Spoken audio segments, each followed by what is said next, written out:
I'm really happy and very pleased to have so many thought leaders from a variety of aspects joining us today for the discussion. And I hope that we'll have some rapid fire discussions and reflections from your perspectives. But I'd like to start with inviting Joan Donovan from Harvard University to reflect a bit on the topics. And as I was thinking, how to kick it off, the question for you would be, how can UN agencies and partners come together to advocate for changes to build a healthier communication system? What's your thoughts about this? Because we need to emphasize how to improve social listening for public health. And we need to move also towards universal access to credible health information. What would be your views regarding this? And very welcome, Joan. So good to see you, Tina. And very excited to talk to everybody today. Very fascinating conversations where I'm really happy to see that there's some experimenting going on with, the kind of information that's available through what are called APIs, which are basically like, how you used to have to put the telephone into the wall. An API is like putting, the wire into the platform so that you can get data out of it. What's been interesting, I think, is the US dominates the conversation, of course, in the way in which those APIs get discussed, who gets access to them, who gets expanded access. And what we've been pushing for as US researchers is a kind of universal access point that would allow us to have access to Facebook or Twitter or YouTube in a very standard way. The problem right now, of course, is a very piecemeal approach to accessing data. And then also, I really appreciate the point about how troublesome it is to connect the data that we collect online with what might be called, quote unquote, real world impacts. But maybe what we would say actually is the flip, which is to say that what happens online is part of the real world and therefore is very influential in how people think and act. One of the things that my research team does over at Shorenstein is we actually do track the bad actors. That's our main research goal in our work. And I'll put a link in the chat to mediamanipulation.org, where we're able to publish most of our research open access. The hard part about tracking these bad actors is they will meet up on one platform, sometimes closed, usually open, and discuss how they're going to launch a disinformation or media manipulation campaign across more public platforms. And the way that they do that, of course, is by trying to get journalists or public health officials to pick up the signal and distribute it more widely. And so to answer your question, there is a role, of course, for NGOs as well as public health officials to advocate for researchers to have good access to data across these platforms. Sometimes if you're willing to pay, you can get more data from these platforms, but we also have to be careful about the data that we are asking for. We want data in the aggregate. That's what's useful to us. But we also want to make sure that we're protecting people's individual rights to privacy. That includes their name, their location, including telephone numbers. And increasingly, the other complicating factor, of course, is more data means we can generate more conclusions, but that doesn't necessarily mean that we are, able to conduct interventions, because the other piece of the puzzle, of course, is inserting more data into the ecosystem in the form of timely, local, relevant, and accurate information, which I think is something that we're all very flummoxed by as not just researchers, but public health messengers and people in this field, is that what generally tends to happen, like what's happening this morning, is people are hit with some kind of egregious and almost unforgettable rumor. Like this morning in the US, it's actually, if you touch someone who's gotten a vaccine, they are now shedding proteins that they will pass on to you. And if you're a woman, you will never be fertile again. Right. And so now this is bizarro world, right? But once you get a handle on a crazy theory like that or a rumor like that, it becomes really hard to forget. And Heidi Larson's work also points us to this. So we actually have to advocate for two things, which is access to better data, higher quality metadata, especially about people's interaction with these medical misinformation rumors. And then the second thing we have to advocate for is the insertion of more accurate information into people's timelines and news feeds, if only to displace so much of this misinformation that seems to travel just very quickly, and it scales really fast. And that's my last point that I want to make today, is the point about scale, which is to say that our interventions are only going to work if there's a broad partnership across public health, of course, but also across journalism, across policymaking, and with these tech companies. Because ultimately, we don't really know if it's the first message that really sticks with people. It could be if you get a negative message about Johnson & Johnson first, then it might just resonate and stick and become your attitude and challenge your behavior down the road.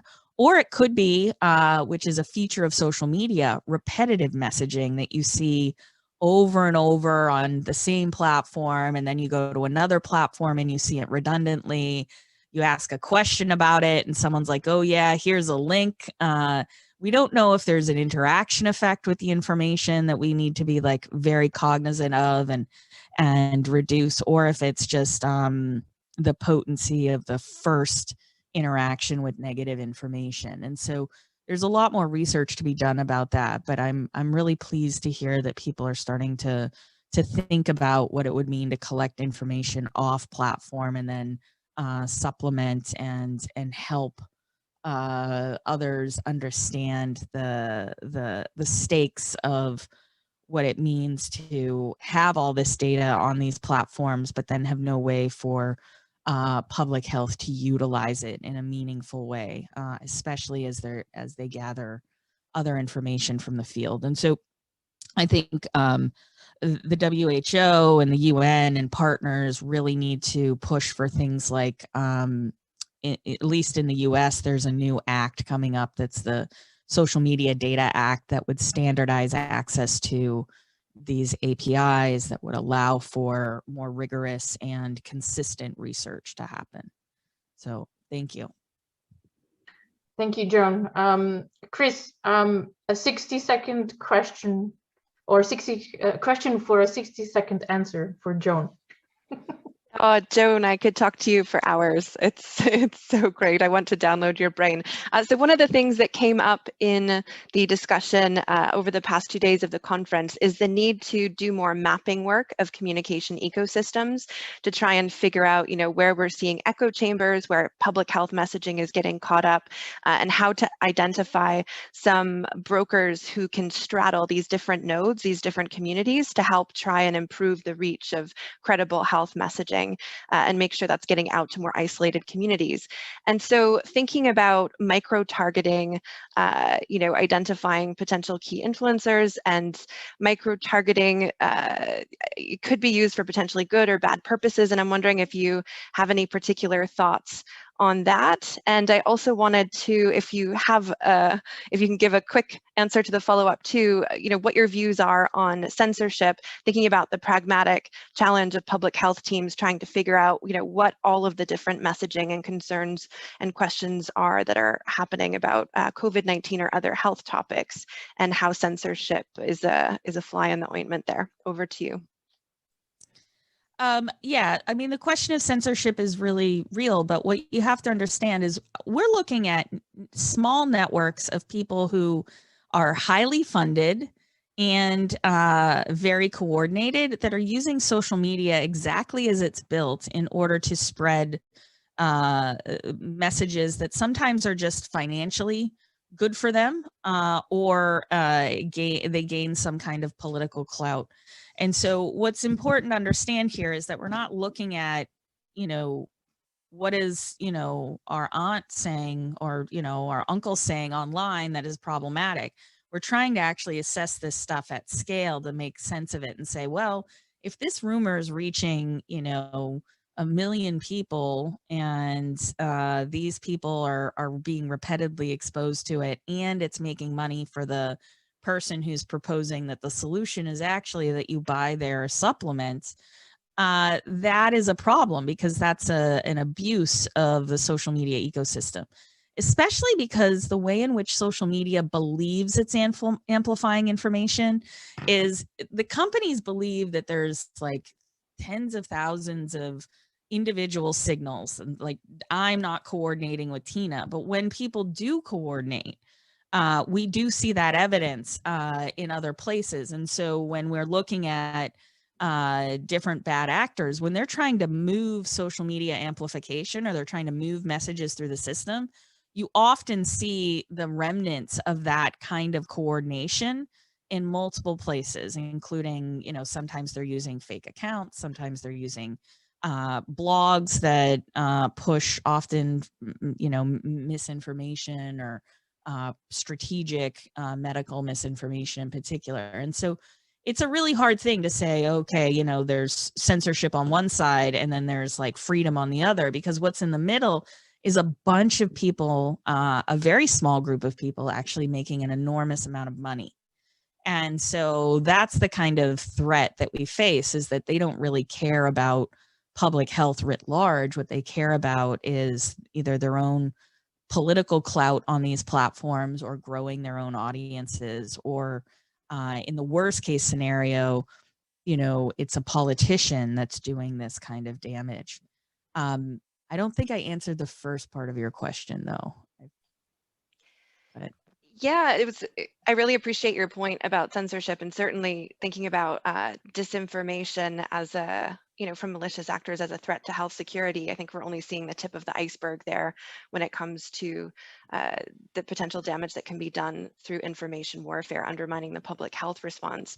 On the point about censorship, maybe we can leave the micro-targeting thing and focus on the censorship point really quickly before wrapping up here. Well, let me just say one thing about the micro-targeting, because I did write very early on in the pandemic. I was like, well, it's an unfortunate situation that we're in, where we do have these micro ad targeting that allows for this very discrete collection of people's information.